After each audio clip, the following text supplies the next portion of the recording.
February 22nd, 2023. Um, Today in this, I spent the day with Lewis and Linda, my mother and father, um, the ones that the stork delivered me to. Um, it started off where it was just Lewis and I this morning in the living room. He was painting his apartment. There was a leak in the house from the third floor a while ago. Um, so he fixed the ceiling and then he decided to repaint the apartment. So today he needed help. So he has been sleeping upstairs on the couch. Um, when I got up early, and there's only really one room. And so we were all in this one room. Um, and he was speaking about remote learning. He's been speaking. I mean, I gave him that. I said, again, it's you. You sound like you're channeling or remote writing, or like almost like a conduit um, of sorts from the surreal or the spiritual. Like, I mean, some really creative people call it like divine inspiration when it comes through, and it looks societally normal. Um, so we were talking about that, and then he and we were in front of the what I call the two-way mirror, but it was the TV. And then um, he was he went online. He found a video that I had done where I mentioned his name and an avatar, so he watched that. Um, and then he found one from I guess 2 years ago. Um, and that one, I was I sound like in the video with the avatar, I sounded very calm and mellow, and I'm in the house. The one with the anger was me in the car, but I'm seated in my car outside of the residence because I don't want to yell in the house. I don't want to frighten my son. I don't want to show him any of the upset that I had going on with interpersonal relationships with the people that I don't want him to form the wrong opinion of. Um, so I used to sit quietly to my parents, but in the car and make these videos of what was going on in that moment. And I realized as he was referring it back to me, he's like, "You sound very angry." And I was like, I was. I was like, I mean, again, there, depending on the video, there was a lot that was going on in the house. Um, there was, there, it was like around COVID. There was no work. There's no community. There was no friends. There's no friendship. There's no way out of this situation. And then I mean, like, that, and then there's this problem with the guy in the front room that followed us here. There's a problem with Lewis, with I don't know what he's up to at times. Um, Sometimes it seems like he's my friend, and then there's other times where he comes at me with things. This morning he had a conversation with me about um, taking a prescription drug, and I'm like, Lewis, I'm like, you don't seem to get this. The doctor prescribed a drug. I was on a drug. Everyone said to stop it. I stopped it. I haven't gone back. I don't miss it. I don't think about it. We've moved on. I was like, but you keep bringing it up like I'm the guy in the front room. I don't have this lifelong whatever attachment to a derogatory cycle. It's not who I am. It's not what I am. It's not who I want to be. I was like, and you have to get off of it. Off of this like negative thought pattern and then throwing it at me. And so then of course I got nasty and I was just like, says the man who's been up with spirit speaking to him so he can write these things for the last 4 days. I was like, strange paranormal things happen. They're hard to explain, which is why I guess nobody speaks of them. But I mean, again, being in a car, locked in a car, because it's the only safe space to get off of my chest. I was like, it really is a sad day when that's my safe space, is locking myself in a car that I can't afford insurance on, and I can't afford the gas or the maintenance to even go anywhere. Not that I even have anywhere to go in the car, but just the fact that I could sit locked in the car, it was the only, just to listen to the radio, it was the only safe place I had, since the house was not safe with what was going on between the man in the front room and my mom and dad and whatever funk was going on during COVID. So,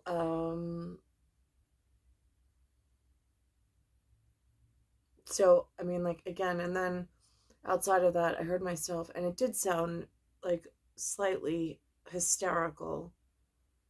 But again, it's like this. I mean, I really would like to know what the man or woman who's allowed to burst bubbles in a multi world theory. Like, I'd like to know who they are and what they call themselves and how, in the hierarchy of humans, they got there. Like, that I would be really curious about. I don't believe I was sent here. I don't believe I was built here for this purpose. This seems like a waste of life, waste of potential. And it's just, then I was listening. Mike Pence was on. And of course, I'm looking to him like an American dad who was in the White House, who's in the know, who's in the intelligence community. So I listen to him with a very keen ear for instructions, just as I do with President Biden. Even though they have different relationships to whatever's going on, they still are important in the fabric of reality at like a global scale, or as our placement as a territory amongst a global scale. They know things far beyond my conscious awareness. And I was listening to Mike Pence.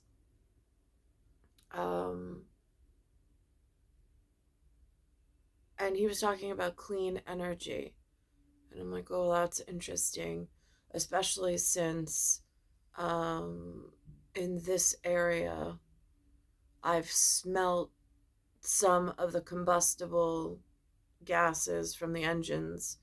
On TV right now, one of the main, in like a time capsule kind of a way, one of the main stories on is this EPA and this Norfolk Southern rail car that got derailed, and then the EPA administrators coming in, and they're speaking about it. The residents around this area are having health problems. They're going to, I mean, again, it's the same thing that I've been suffering under here in New York. Different, because this is like a rail car, and they actually had like, it's a train derailment. It's a physical event where they can send resources. It's very pronounced. There's chain of command, there's protocol. It's a very easy example to point out and highlight, for which I'm grateful, because again, I watch it and I'm trying to learn how the humans have constructed some form of safety system within this territory that I'm supposed to rely on and feel comfortable about. And then I crossed that knowledge over to where I am in New York and what's going on with fuel shipments, what's coming out of the tailpipes, how the biochemistry is reacting to it. I ran into, I've been having a problem with cardiac um, slowdown all of a sudden of my cardiac rate. My Fitbit goes off to alert me to this. I've never had a heart monitor before. I never had a pulse rate monitor, nothing. But now I'm consciously aware of it because it's making me aware. Um, it's like a self-regulator to alert me to something that's going on physiologically with my body. So, and then I, in my exercise around the lake, the gentleman, one of the gentlemen that I spoke with, um, he, one of the times was with a friend, and they both spoke on the fact that they're both suffering from something called AFib, the two of them. And I'm like, now that's interesting because Lewis had something going on. Lynn's got something going on. I'm only 44. Lynn and Lou are in their 70s. And then these two around the lake, I don't know their age. I didn't ask, but they've got something going on with AFib. So now I'm like, now is that like a health concern again with clean energy? Is this something that can be researched into? I mean, like what kind of detergent or chemical like again, I don't know the proper word that is acceptable. But it's frightening when two random, it's not hereditary only. Um, it's not just Lin Lu and myself. It's now others in this area. And again, that's where clinical research or the clinical mapping of like the local hospitals, how many patients have come in, how many seem to be diagnosed with this. I mean, like, then that goes to data elsewhere and however they're collecting things. But again, to assess like a larger socioeconomic and like pulse of how are the people doing in the city. And is there some form of biological terrorism or warfare going on that the people are suffering from? At this point, it frightens me that these two random strangers are suffering from AFib.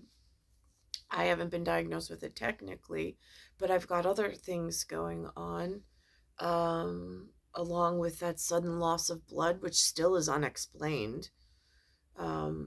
So severe that I needed a blood transfusion out of nowhere.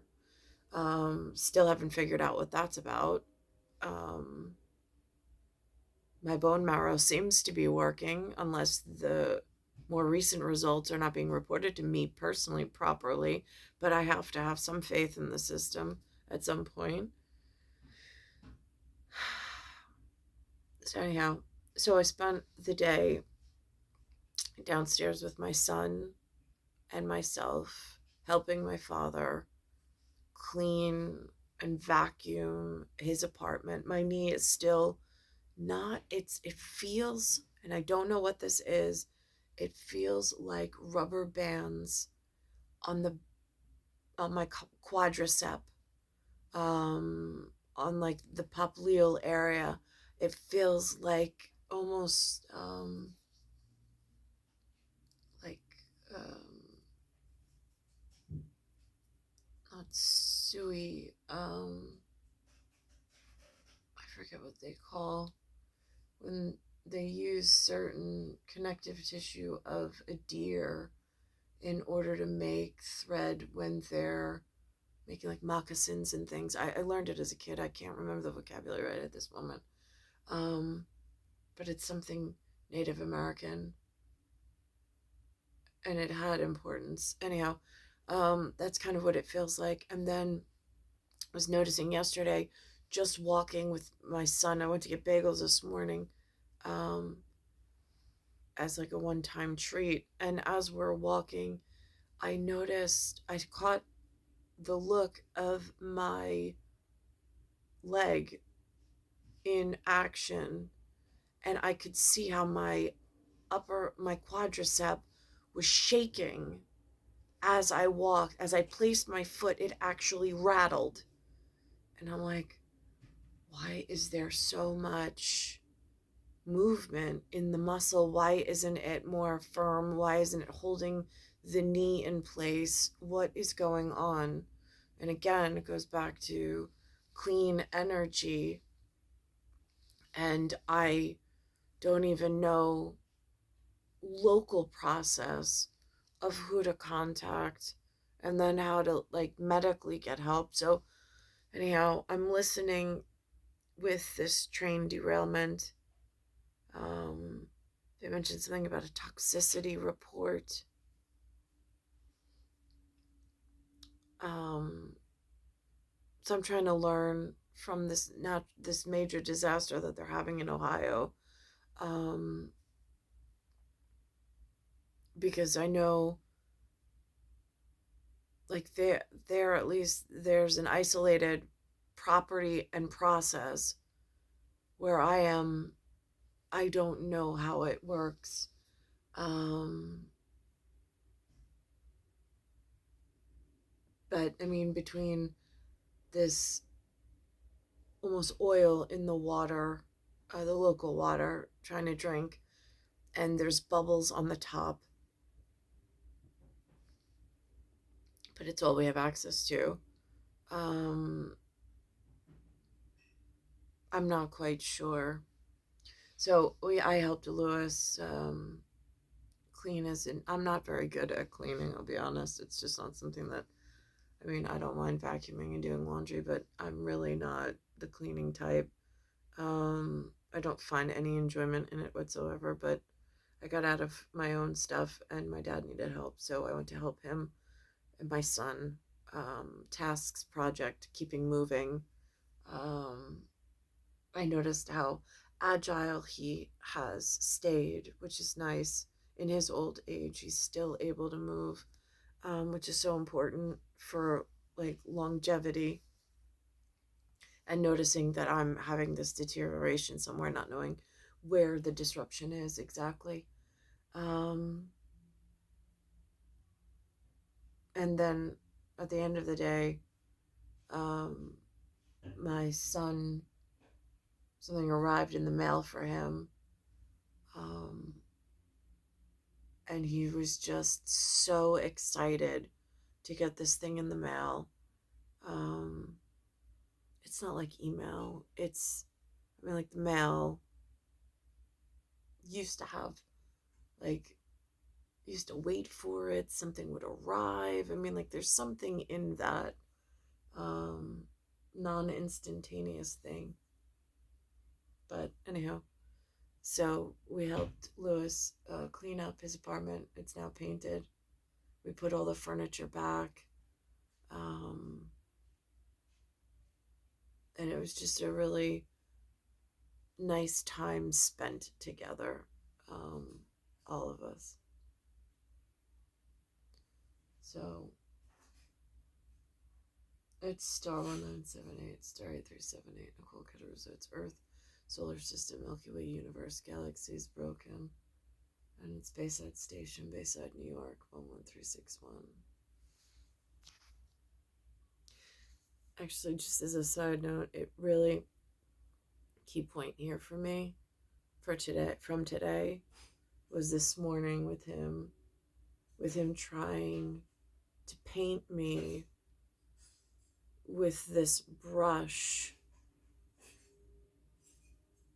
and try to strike a similarity. Like he's telling me that this drug that the doctor had prescribed changes the chemistry of the brain. And I'm like, so does heavy metals, Lewis. But the body's able to detoxify it, and the body's able to recover from it. Um, so again, it's like it's so typical of this blind leading the blind in this area from what I've heard on television, like their way of thinking, like about um somebody prescribes a medicine, so now they stigmatize you with almost like this stigmata, and now you have like this scar. But there's different levels of, I mean, if it's just taking a medicine, no matter what the stigma goes along with it, since I hadn't heard, um, but it's a different level. And then being able to, I mean, being able to withdraw off of it or stop it and move on with your life. I mean, again, I don't get where this displaced nastiness is. um I don't, again, it's just frustrating. It's just really, really frustrating and disappointing, no less. um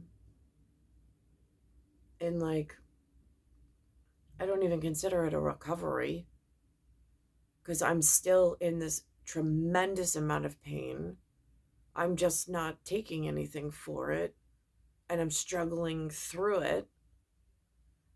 But but the amount of pain is in every move I make, and not because I want it to be there. I'm trying to figure out ways to strengthen corresponding muscles in order to strengthen the joint, so this way there's more stability in the joint. I mean, like, I'm trying to do the best that I can, even with all of these atmosphere or like a clean energy that may be polluted at the moment in like a smog level.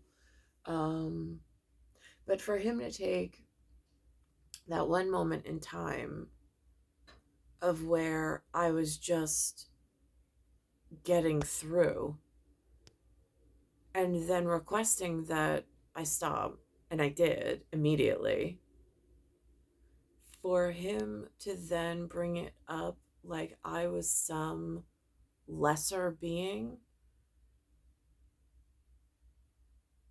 is is a hurt on a whole nother level that I don't even think that he's consciously aware of. Like, I know that there are people who have problems. I understand that.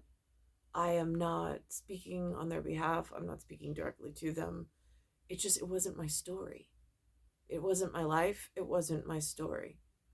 It's a brief whatever, and then moving on, as if whatever it was just like a parachute that was just, you just unhook the whatever and you move right on.